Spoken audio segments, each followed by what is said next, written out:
I told you all in my last graduate school video that I was in my first year of the MSAT program at Salisbury University, but now I'm officially a second year student. Thank you, thank you, thank you. I try. I try. I don't know. So clearly, if I made it this far, I have at least some of the answers that you need.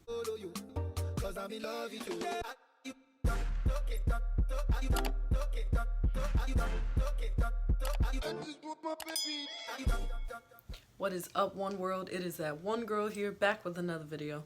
If you haven't already liked this video, go ahead and do that. If you haven't subscribed to my channel, please go do that. I don't understand why you wouldn't. And please click the bell so you can turn your post notifications on and be notified every single time that I post a new video. Let's get into it. I asked you all in my last grad school video what you would like to see, and some people commented staying organized in grad school, so how to stay organized in graduate school. And I have this information for you. If you haven't seen that video, go ahead and check it out after you've watched this video all the way through. I will put it in the iCard here. It will also be in the description below. Why is it important to stay organized in graduate school? You want to stay organized in grad school because you don't want to be all over the place with your assignments, with your schedule. And when I say schedule, I mean your sleep schedule, your eating schedule, all that stuff can be messed up if you're not organized. If you want to find out more about how I stay healthy in graduate school, leave a comment below so I know you want to find out about my eating and sleeping schedule. I told you all in my last graduate school video that I was in my first year of the MSAT program at Salisbury University, but now I'm officially a second year student. Thank you, thank you, thank you. I try. I try. I don't know. So clearly, if I made it this far, I have at least some of the answers that you need. The first way that I stay organized, which is like my favorite way, is my Google Drive. Now, I know a lot of people don't really use Google Drive or know how to use it from experience, just talking with people, you know who you are. I like it because you can access it from almost anywhere. They provide two-step verification that way. Not just anybody can sign into your account from anywhere. My Google Drive is organized into folders, and I think I'm just going to show you as I speak to you. That's going to be easier, right? Let's do that. So, of course, I have a couple folders all over here in my Google Drive, but I want you to focus on my MSAT folder, which also has a Salisbury University folder in it, because originally I was considering other schools, but it just didn't work out. Within my Salisbury University folder, I have the different classes that I've taken. I don't need to know the titles of the classes. That's why I just have the class numbers because I know what they are. For example, the last class I took was 570, which was therapeutic exercise. Within each folder, I usually have the information that goes with each exam. So if that includes the PowerPoints, my own notes, as far as study documents, stuff like that. Yeah, examples that I need, anything like that. So that's how I stay organized for class. The older ones are a little more all over the place because I was getting used to the program. But that is my Google Drive. I also like Google Drive because it makes it easier to share with people. So when me and my classmates are trying to do a group project, it is easy to share. That way we don't all have to be working on the project at the same time. With Google Drive, when you share a document, people can be all over the world.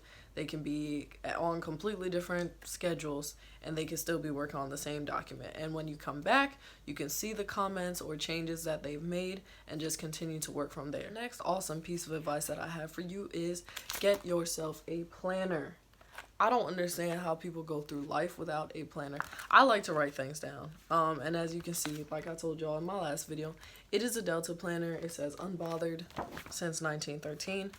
2020 weekly planner. I apologize for the random switch in scenery, but there was some background noise that started happening and I just couldn't get rid of it. So my planner is organized so that whatever is due first is written down first and so on and so forth. One thing that I definitely will suggest that you do is use your syllabus. So a lot of people I know will not look at the syllabus and they'll just ask the teacher, well, what is this? When is that due? And blah, blah. And I'm just like, what do they give you a syllabus for at the beginning of the semester? Some teachers do change the syllabus over time, but it's very easy to just cross it out and change the date. It's not that hard. What I do at the beginning of each class is just take my syllabus and write down in my planner every time that something is due. And the way my planner is set up, as you saw, I have different days that I designate completely to studying. So if it's the day before an exam, I don't do anything but study. Nobody will see me. Nobody will hear from me. I just have study written down over the whole day because that's all I plan to do in preparation. Not that I'm not studying the days leading up to that, but that day is specifically dedicated to preparing for that exam the following day. It's important, y'all. I don't even go to the gym the day before an exam. I also have like a to-do list, so if it has nothing to do with school, but I still need to get it done, I can write that down in priorities, and then to do is just things that I would like to do, but they're not necessarily priority. But that's really it for the planner. I don't know how to explain it any further than that. Just make sure you are organized with the dates when everything is due.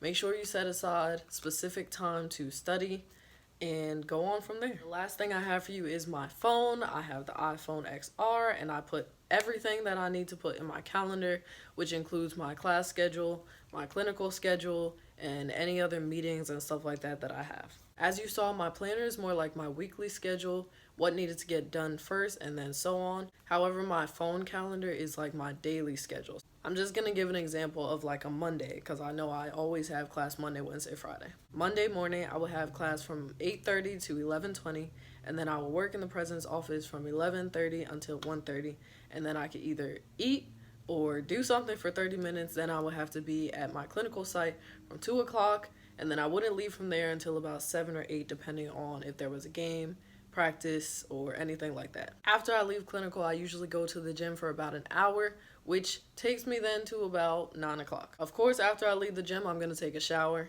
and then I'm going to get something to eat because I probably haven't eaten since about 1 o'clock in the afternoon. This takes me to about 10 o'clock at night. I also try to keep my sleep schedule in check, but it doesn't really work out. I try not to go to bed after midnight, but it never really works. I'm just bad at it, but I'm getting better. Like I said, if you want to know how to stay healthy in grad school, as far as exercise, eating habits, and sleep schedules, let me know in the comments below.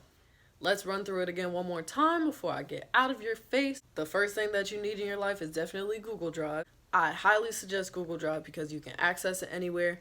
The sharing capability is amazing, and the way it's organized with the folders and stuff, I mean, it's just amazing. Next is to get yourself a planner. That way you can write things down and have your week organized. Your planner doesn't have to be anything crazy expensive or fancy. You can literally get one from the dollar store, from Amazon, whatever you want. Make sure once you get your planner, you also put your syllabus in there. That way you pretty much have your whole semester planned out before you even begin. Last but not least, using your phone. These smartphones were not created so that all you can do is call somebody. There are so many things that you can do on these smartphones, so use them. Use your phone for your daily schedule. That way you know what you're doing from the time you wake up in the morning to the time you say amen and go to sleep. Okay, that's it for this video, One World. Thank you so much for watching. If you watch this video to the end, comment planner down below. Also comment how you stay organized, whether it's at school, at work, or anything else in your life. Friends, we are growing every day and I'm excited to see it. I have a surprise for you all at 500 subscribers, so please go ahead. If you have not already liked this video, go ahead and do that. If you haven't subscribed to my channel, please do that. I don't understand why you wouldn't.